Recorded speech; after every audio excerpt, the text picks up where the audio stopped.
183 గజాల 3BHK villa కేవలం 25 లక్షలు మాత్రమే. నమస్తే, నేను విజయ్. ప్రముఖ ఎన్నికల వ్యూహకర్త ప్రశాంత్ కిషోర్ ఇప్పుడు తెలుగుదేశం పార్టీతో జత కట్టబోతున్నారా? అందులో భాగంగానే విజయవాడకు ప్రత్యేక ఫ్లైట్లో లోకేష్తో కలిసి ఆయన ప్రయాణించారా? ప్రస్తుతం కాసేపట్లో తెలుగుదేశం పార్టీ అధినేత చంద్రబాబుతో భేటీ కాబోతున్నారా? ప్రశాంత్ కిషోర్ తెలుగుదేశం పార్టీతో జత కట్టితే వచ్చే ఎన్నికల సమీకరణాలన్నీ కూడా మారిపోతున్నాయి. ఇప్పుడు ప్రస్తుతం ఏపీలో హాట్గా జరుగుతున్నటువంటి డిస్కషన్ ఇదే. దీనిపై మనం తెలుగుదేశం పార్టీకి సంబంధించినటువంటి రాష్ట్ర అధికార ప్రతినిధి సప్తగిరి ప్రసాద్ గారితో లైవ్ కాల్లో మాట్లాడదాం. నమస్తే ప్రసాద్ గారు. నమస్కారం సార్. మీకు సుమన్ టీవీ ప్రేక్షకులకి వీక్షకులకి అందరికీ నా హృదయపూర్వక నమస్కారాలు. ప్రసాద్ గారు, కొద్దిసేపటి కిందటే ఒక బ్రేకింగ్ న్యూస్గా దీన్ని చెప్పొచ్చు. ప్రశాంత్ కిషోర్ గత ఎన్నికల్లో వైసీపీకి ఎన్నికల వ్యూహకర్తగా పనిచేశారు. వైసీపీ అధికారంలోకి వచ్చింది. దాదాపుగా 151 సీట్లతో అఖండ మెజారిటీతో వైసీపీ అధికారంలోకి వచ్చింది. ఇప్పుడు తెలుగుదేశం పార్టీ కూటమికి పీకే కలిసి పని చేయబోతున్నారా? అందుకోసమే ఒకే ఫ్లైట్లో లోకేష్తో కలిసి ఆయన విజయవాడకు చేరుకున్నారనుకోవచ్చా? సార్, ముందుగా అందరికీ నమస్కారాలు. ప్రశాంత్ కిషోర్ గారు, లోకేష్ బాబు గారు ఒకే ఫ్లైట్లో రావటం అనేది, దానిపైన ఇప్పటి వరకు కూడా తెలుగుదేశం పార్టీ కేడర్కి ఎటువంటి ఇన్ఫర్మేషన్ లేదు. దానిపైన కామెంట్స్ చేయడం కూడా it will be too early అవుతుంది. కాబట్టి ప్రశాంత్ కిషోర్ గారు వ్యూహకర్తగా ఉన్నా లేకపోయినా ఆంధ్రప్రదేశ్ రాష్ట్ర ప్రజలు ఫిక్స్ అయిపోయారు. 90 రోజుల్లో వైసీపీ కార్యాలయానికి టూలెట్ బోర్డు పెట్టడం ఖాయం. మీరు నమ్మితే నమ్మే, నమ్మకుంటూ పోండి. నిన్న యువగలం ముగింపు సభ అంటున్నారు అందరూ, అది కాదు. జగన్మోహన్ రెడ్డి సర్కార్ పైన యుద్ధం ప్రారంభించిన సభ గారు. ఇప్పటి వరకు ఎక్కడా కూడా ప్రశాంత్ కిషోర్ ఇప్పటి వరకు కూడా లోకేష్తో మాట్లాడడం కానీ, నేరుగా బహిరంగంగా మీడియా ముందుకు రావడం కానీ, కలిసి ఒకే ఫ్లైట్లో ప్రయాణించడం కానీ, అలాగే గతంలో అంటే ఇటీవల ఢిల్లీ పర్యటనలో ప్రశాంత్ కిషోర్తో లోకేష్ భేటీ అయ్యారు. వచ్చే ఎన్నికల్లో తమతో కలిసి పనిచేయాలని కూడా కోరినట్టుగా కూడా ఒక సమాచారం వచ్చింది. అప్పట్లో మీడియాలో కూడా కొన్ని కథనాలు కూడా వచ్చాయి. అయితే ఇప్పుడు వాటన్నిటినీ కూడా నిజం చేకూర్చే విధంగా ఇప్పుడు బయటకు వచ్చినటువంటి ఈ వీడియోని చూస్తే మనం కన్ఫర్మేషన్ అనుకోవచ్చా? తెలుగుదేశం పార్టీతో ప్రశాంత్ కిషోర్ కలిసి పనిచేయడానికి సిద్ధమయ్యారని. ఒక విషయం, ప్రశాంత్ కిషోర్ గారు, లోకేష్ బాబు గారు కలిసి ఒకే ఫ్లైట్ లో ట్రావెల్ అయినటువంటి video just half an hour కూడా కాలేదు ఎయిర్లోకి వచ్చి కలిసి. అంటే మామూలుగా జనరల్ ఫ్లైట్ అయితే ఓకే, ప్యాసింజర్స్ రెగ్యులర్గా వచ్చేటువంటి ట్రావెల్ చేసేటువంటి ఫ్లైట్ అయితే ఓకే. కానీ చార్టెడ్ ఫ్లైట్లో, ప్రైవేట్ ఫ్లైట్లో ఇద్దరు, అంటే వీరితో పాటుగా మరికొంత ఇద్దరు కూడా ఉన్నారు. అంటే చాలా దగ్గర వ్యక్తి, లోకేష్కు స్నేహితుడిగా చెప్పుకునేటువంటి కిల్లార్ రాజేష్ కూడా ఆ ఫ్లైట్లోనే ఆయన కూడా ట్రావెల్ చేశారు. మొత్తం 5 మంది దాకా ఉన్నట్టున్నారు. అందులో పీకే కూడా ఉన్నాడు. దీన్ని బట్టి చూస్తే ఖచ్చితంగా లోకేష్తో కలిసి ఆయన వచ్చారంటేనే ఖచ్చితంగా తెలుగుదేశం పార్టీతో జత కట్టడానికేనే అందరు కూడా అనుకుంటారు. మీరు ఎందుకో ఒప్పుకోవట్లేదు? మరి ప్రశాంత్ కిషోర్ గారు ఇస్ ఏ పొలిటికల్ స్ట్రాటజిస్ట్. ఆయన ఒక కంపెనీ. ఎవరైనా రేపొద్దున మీరు పొలిటికల్ పార్టీ పెట్టా మీకోసం పనిచేయమని అడిగినా ఆయన ఒప్పుకుంటే, టర్మ్స్ అండ్ కండిషన్స్ ఆయన ఒప్పుకుంటే మీకోసం కూడా పనిచేస్తారు. అదే పొలిటికల్ పార్టీ ఏం కాదు, ఇట్స్ టోటలీ కంపెనీ, ఆర్గనైజేషన్. రేపు పొద్దున్న తెలుగుదేశానికి చాలా రాజకీయ పార్టీలన్నీ కూడా ప్రశాంత్ కిషోర్తో కలిసి పని చేయడానికి వెయిటింగ్ లిస్ట్లో ఉంటాయి. గతంలో మనం ప్రీవియస్గా చూడొచ్చు అనేక ఫలితాలు. ఢిల్లీ ఎన్నికలు కావచ్చు, యూపీ ఎన్నికలు కావచ్చు, బీహార్ ఎన్నికల్లో, తాజాగా ఏపీ అసెంబ్లీ ఎన్నికలకు సంబంధించి కావచ్చు. అలాగే మీరే దానికి సంబంధించి కూడా ఇబ్బందులు కూడా ఎదుర్కొన్నారనుకోవచ్చు. అంటే గతంలో ప్రశాంత్ కిషోర్ ఇచ్చినటువంటి ప్లాన్నే మొత్తం వైసీపీ అమలు చేసిందని మీరే పదే చెప్పారు. ఇప్పుడు అదే ప్రశాంత్ కిషోర్ మీతో జత కడుతున్నారు అని ఎందుకు మీరు ఒప్పుకోవట్లేదు? ఒక విషయం గుర్తుపెట్టుకోండి సార్, ఈసారి ప్రజలు ప్రశాంత్ కిషోర్ కు ఇంకొకరు కాదు ఓట్లేసేది, చంద్రబాబు నాయుడు నాయకత్వానికి ఓటేస్తారు. 2019 కూడా people voted for Jaganmohan Reddy, not for Prashant Kishor XYZ గారు. నాయకుడిని చూసి ఓటేశారు, నాయకుడు ఇచ్చిన హామీలు చూసి ఓటేశారు తప్పించి ప్రశాంత్ కిషోర్ ఇంకొకరు కాదు. ఈ రోజు రేపు 2024లో జరగబోయే ఎన్నికలు కూడా చంద్రబాబు నాయుడు గారిని చూసే ఓటేస్తారు. ప్రశాంత్ కిషోర్ గారు ఒకవేళ ఆయనతో మేము అగ్రిమెంట్ చేసుకున్నా లేకపోయినా పబ్లిక్ మా వైపు చూస్తుంది. మేము పబ్లిక్ వైపు చూస్తున్నాం, పబ్లిక్ మా వైపు చూస్తుంది. మేము పొత్తు పబ్లిక్ తో పెట్టుకుంటున్నాం. ఇప్పుడు ఒక విషయం సార్, ఇప్పుడు మీరు చెప్పినటువంటి వీడియోస్ అన్ని కూడా ఫ్లైట్ లో ట్రావెల్ చేసిన వీడియోస్ ఎక్కడ రాలేదు. ఇద్దరు ఎయిర్పోర్ట్ నుండి బయట వచ్చిన వీడియోస్ మాత్రమే ఉంది. ఏమో ఆయన వేరే ఫ్లైట్ కూర్చుండొచ్చేమో. అధికారులు ఇచ్చినటువంటి లెటర్లో కూడా చాలా క్లియర్గా మెన్షన్ చేస్తున్నారు, లోకేష్తో కలిసి ప్రశాంత్ కిషోర్ ట్రావెల్ చేశారు. దానికి సంబంధించినటువంటి ఎవిడెన్స్ కూడా మీడియాలో ఆల్రెడీ హల్చల్ చేస్తుంది, సోషల్ మీడియాలో కూడా హల్చల్ చేస్తుంది. ఇప్పుడు ఎన్నైనా రావచ్చు. ఇప్పుడు ప్రశాంత్ కిషోర్, లోకేష్ బాబు గారు ఒకే ఫ్లైట్ లో వచ్చిండొచ్చు, రాకుండా కూడా పోయిండొచ్చు. రేపు పొద్దున మేము ప్రశాంత్ కిషోర్ కంపెనీతో అగ్రిమెంట్ చేసుకోవచ్చు, చేసుకోకుండా కూడా పోయొచ్చు. Whatever it may happen, but public will vote for Telugu Desam. Vote అనేది అల్టిమేట్ గా మా లీడర్ ని చూసేస్తారు, స్ట్రాటజిస్ట్ ఇంకొకరు కాదు. ఆల్రెడీ పబ్లిక్ ఒక 1 year ముందే మైండ్ ఫిక్స్ అయిపోయింది, ట్యూన్ అప్ అయిపోయినారు. ఇంకా వెయిటింగ్ ఫర్ ఎలక్షన్స్.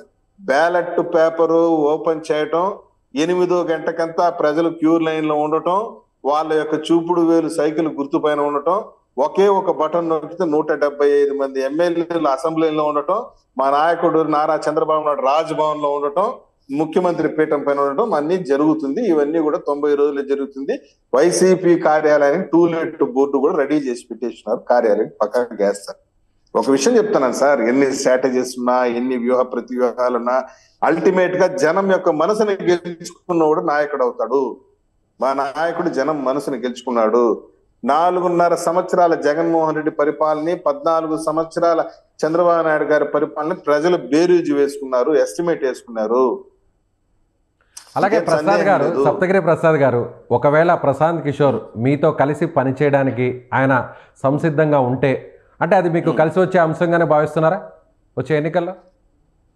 ఇప్పుడు నేను ఇందాకే మీకు చెప్పాను, ప్రశాంత్ కిషోర్ స్ట్రాటజీస్ వచ్చినా, ఇంకొకరి స్ట్రాటజిస్ట్ వచ్చినా, ఎన్ని స్ట్రాటజిస్టులు వచ్చినా చంద్రబాబు నాయుడు గారికి స్ట్రాటజీస్ చెప్పేంత వాళ్ళు ఎవరు లేరు. ఆయన గ్రౌండ్ లెవెల్లో ఉన్నటువంటి వ్యక్తి. ఆయన నరేంద్ర మోడీ లాంటి వ్యక్తులే, అలాంటి నాయకులే ప్రశాంత్ కిషోర్ ఎన్నికల వ్యూహకర్తగా పనిచేస్తేనే ఎన్నికలకు వెళ్ళారు. గతంలో 3వసారి గుజరాత్ ప్రభుత్వంలో ఆయన మళ్ళీ సీఎం కావడానికి, ఆ తర్వాత 2014 ఎన్నికల్లో ప్రధాని కావడానికి కూడా ఇదే ప్రశాంత్ కిషోర్ ఎన్నికల వ్యూహకర్తగా పనిచేశారు. సో ఇప్పుడు తెలుగుదేశం పార్టీ కూడా ఆయనతో కలిసి పనిచేయడానికి ఆల్రెడీ వెయిటింగ్ లిస్ట్లో ఉంది. ఆల్మోస్ట్ అది క్లియర్ అయిపోయింది. ఇప్పుడు ప్రశాంత్ కిషోర్ తిరిగి ఎన్నికల వ్యూహకర్తగా మళ్ళీ ఏపీ రాజకీయాల్లో ఆయన చాలా కీలకంగా పనిచేయబోతున్నారు. తెలుగుదేశం పార్టీతో పనిచేయడం వల్ల అది మీకు చాలా ప్లస్గా మారుతుందా లేదా? మీరు కేవలం ఆల్రెడీ వైసీపీని ఓడించాలి అని ప్రజలు డిసైడ్ అయిపోయారు, చంద్రబాబుకు ఓటు వేయాలని డిసైడ్ అయితే మరి ఇలాంటి ఎన్నికల వ్యూహకర్తల కోసం ఎందుకు వెంపర్లాడాల్సినటువంటి పరిస్థితి? సార్, ఇప్పుడు చంద్రబాబు నాయుడు గారు మొట్టమొదటిసారి ఎమ్మెల్యే అయినప్పుడు వ్యూహకర్తలు లేదు, ఇటువంటి ఆర్గనైజేషన్స్ లేదు. ఆయన ముఖ్యమంత్రి అయినప్పుడు ఇటువంటి వ్యూహకర్తలు లేదు, సంస్థలు లేవు. ఏం సార్, మళ్ళీ ఆయన 2వసారి ముఖ్యమంత్రి అయినప్పుడు వ్యూహకర్తలు లేదు, ఏమి లేదు. ఏం సార్, మహామహులు నాయకులు అయినారు, వ్యూహకర్తలు నమ్ముకున్నారా? మేము ఎప్పుడు వ్యూహకర్తలు నమ్ముకోలేదు, ప్రజలను నమ్ముకున్నాం. తెలుగుదేశం పార్టీ కార్యకర్తలు నమ్ముకునింది, వ్యూహకర్తలు కాదు. రేపు పొద్దున ప్రశాంత్ కిషోర్ గారు కూడా మా పార్టీ స్ట్రాటజిస్ట్ గా ఉండొచ్చు, ఇంకొకరు చేయొచ్చు, సలహాలు సూచనలు ఇవ్వచ్చు, what ever it may be. అవన్నీ కూడా బిహైండ్ ద స్క్రీన్ ఉంటుంది. కానీ గ్రౌండ్ లెవెల్లో బూత్ కార్డు నిలబడి ఓటు వేయించేది కార్యకర్త. మీకు 100 చెప్తాను చూడండి సార్, ఎన్ని పథకాలు చేసినా, ఎన్ని హామీలు ఇచ్చినా, ఎంత డబ్బులు పంచినా, బూత్ కార్డు నిలబడి ఒక 100 ఓట్లు వేయించగలిగినోడు నిజమైనటువంటి నాయకుడు, నిజమైనటువంటి కార్యకర్త. అటువంటి కార్యకర్తల్ని నాయకులు తెలుగుదేశం పార్టీ నెత్తి మీద పెట్టుకుంటుంది. లోకేష్ బాబు గారు చాలా క్రిస్టల్ క్లియర్ ఒక మాట చెప్పారు. మీ యొక్క సుమన్ టీవీ చర్చ ద్వారా నేను చెప్తున్నాను, ఎవరైతే పార్టీ కోసం కష్టపడ్డారో వాళ్ళ కోసం నేను ఎంతైనా చేస్తాను, ఎవరైతే నాకు షో చేసినారో వాళ్ళ దగ్గర షోనే చేస్తాను. నా దగ్గరకు షో ఢిల్లీలో ప్రసాద్ గారు, ఢిల్లీలో నడిపినటువంటి మంత్రాంగం అంతా కూడా పనిచేసింది అని అనుకోవచ్చా? అంటే చాలా కాలం పాటు ఆయన ఢిల్లీలోనే తిష్ట వేశారు. మీ యువనేత లోకేష్ బాబు చంద్రబాబు నాయుడు జ్యుడిషియల్ రిమాండ్లో ఉన్నప్పుడు అంటే చాలా రోజులు ఆయన యువగళం పాదయాత్రని మధ్యలోనే నిలిపివేసి మరి ఢిల్లీలోనే మకం వేశారు. సో ఎక్కడ ఎవరిని కలుస్తున్నారు అనే విషయం ఎవరికి కూడా తెలియలేదు. అయితే ప్రశాంత్ కిషోర్తో భేటీ అయ్యారు అనేది కొన్ని వార్తలు కూడా వచ్చాయి. సో ఇప్పుడు అదే ప్రశాంత్ కిషోర్ లోకేష్ బాబుతో కలిసి నేరుగా విజయవాడకు వచ్చారంటే సో ఆల్మోస్ట్ ఒక ఫైనల్ అయిపోయింది అనుకోవచ్చుగా. ఒక విషయం చెప్పాను సార్, లోకేష్ బాబు గారు అప్పుడు ఢిల్లీలో ఉండింది, చంద్రబాబు నాయుడు గారి బెయిల్ పిటిషన్ గురించి సుప్రీంకోర్టులో లాయర్ని కలుసుకుంటూ, న్యాయ నిపుణులను కలుసుకుంటూ బెయిల్ కోసం ఆయన ప్రయత్నం చేస్తున్నాడు. ఎందుకంటే తండ్రి జైల్లో ఉంటే లోకేష్ బాబు గారు పాదయాత్రలు ఉండలేరు కదా. తండ్రి శవాన్ని ముందర పెట్టుకునే ముఖ్యమంత్రి పదవి కోసం దేవులాడేటువంటి ఫ్యామిలీ కాదు కదా. తండ్రి జైల్లో ఉంటే తండ్రిని జైల్లో తీసుకురావడానికి బెయిల్ పిటిషన్స్ కోసం ఆయన సమస్యలు, ఆయన కష్టాలు పడ్డాడు. ఈరోజు ప్రశాంత్ కిషోర్ గారు వచ్చారు. Let us take time. ఇప్పుడు 1/2 hour కదా అయింది ఆ వీడియో వచ్చి కూడా. Latest take time. మీ సుమన్ టీవీ ఆడిపోతుంది, సప్తగిరి ప్రసాద్ ఆడిపోతాడు, తెలుగుదేశం పార్టీ ఆడిపోతుంది. ఈ చర్చని ఏందని ఎందుకో మీరు దాచుతున్నారు ఈ విషయాన్ని, ఎందుకో నథింగ్ అంతర్గతంగానే దీన్ని ఉంచాలి అనేటువంటి ప్రయత్నం చేస్తున్నారు. బట్ మీడియాలో ఆ వీడియో బయటికి రావడం, అలాగే కలిసి ఫ్లైట్ లో పనిచేసేటువంటి ఆధారాలతో సహా ఒక విషయం సార్ ఇది దాచవలసినంత సీక్రెట్ ఏం కాదు.